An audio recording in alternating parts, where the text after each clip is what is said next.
بسم اللہ الرحمن الرحیم۔ حدیث کی سب سے بڑی کتاب بخاری شریف کی سب سے آخری حدیث طیبہ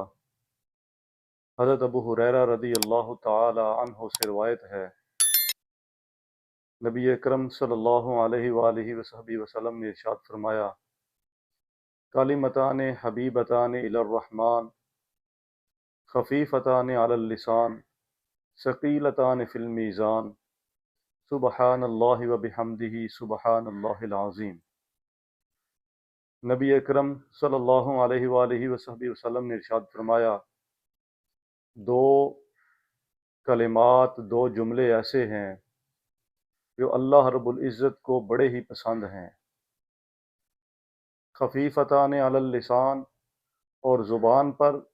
یہ دو کلمے بڑے ہی ہلکے ہیں، بظاہر یہ دو کلمے بڑے ہی مختصر ہیں، زبان سے ادا کرتے ہوئے انسان کو کوئی دقت، کوئی پریشانی نہیں ہوتی، یا وقت بھی انتہائی مختصر یہ دو کلمے زبان سے کہتے ہوئے صرف ہوتا ہے۔ لیکن آقا علیہ السلام نے ارشاد فرمایا، ثقیلتان فی المیزان، لیکن جب کل قیامت کا دن ہوگا تو یہ انتہائی مختصر جملے جو ہیں، جب حساب و کتاب کا وقت ہوگا تو میزان میں، ترازو میں ان دو جملوں کا وزن انتہائی زیادہ ہوگا۔ وہ دو جملے کون سے ہیں؟ سبحان اللہ وبحمدہ سبحان اللہ العظیم۔ یہ دو کلمات ایسے ہیں جن کی بڑی فضیلت ہے۔ امام غزالی رحمۃ اللہ تعالی علیہ نے مکاشفۃ القلوب کے اندر عید کے دن کے لیے ایک خاص وظیفے کا ذکر کرتے ہوئے ارشاد فرمایا کہ جو شخص عید والے دن 300 مرتبہ یہ کلمہ ادا کرتا ہے، سبحان اللہ وبحمدہ، اور اس کا ثواب اپنے مرحومین رشتہ داروں کی روحوں کو ایصال کرتا ہے، تو اللہ رب العزت ان کلمات کے توسل سے ان تمام مرحومین کی قبور کے اندر 1000 نوروں کو داخل فرما دیتا ہے۔ اور جب یہ بندہ بھی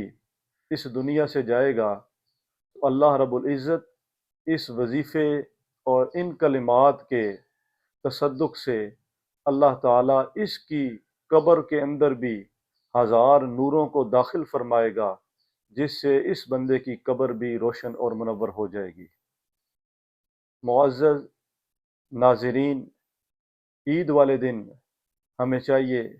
کہ ہم اپنے ان پیاروں کو بھی یاد رکھیں